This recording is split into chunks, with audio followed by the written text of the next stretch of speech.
પેલું ઘી ગરમ કરેલું હતું ને એમાંથી નાસ્તો લાડવા બનાવવાનું હે હાય તમારી ઢમ હતું. બાપાએ એને તો કામ ચાલુ કરી નાખ્યું હતું.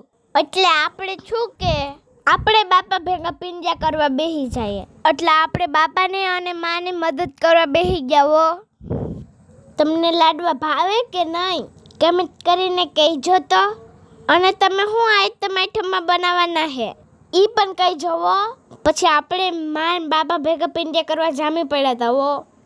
પછી અમે બધા આખા પિંજા વાર નહીં ખાતા હો. આ શોકે તો આપણાથી માન ઉપરથી હતી બાપા. પછી તો ઘડીક રહીને બાપાએ તો પિંજા તરવાનું કામ ચાલુ કરી નાખ્યું હતું હો. આપણે તો શાંતિથી બેઠા બેઠા જોતા હતા. આ બધું આપણું કામ નહીં હો ભાઈ, પણ જોયા કરીને શીખી જાય તો કંઈ કરવા થાય. ગાયના ઘીમાં બાપા પિંજા તરતા હતા હો.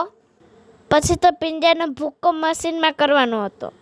એટલે આપણે આગાવન થઈને મચ્છી નાખવા વર્ગા હતા.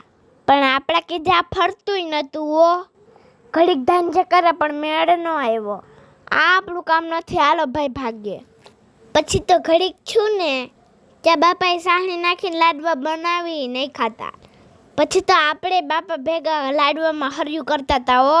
કંઈક કામ હોય ને તો આપણો હાથેમાં હોવો જ જોઈએ હો, બાકી મજા ન આવે. પછી તો ઘડીક રહીને આપણે માં ભેગા લાડવા વારવા બેસી ગયા.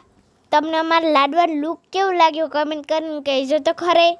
હવે અમે લાડવા વાર લઈએ ને ત્યાં તમને વિડીયો ગમ્યો હોય ને તો લાઈક કરી દેજો હો ને. અને 2-3 જણાને શેર કરવાનું ન ભૂલતા. તો મળીએ આવતા બ્લોગમાં. Bye bye, take tech.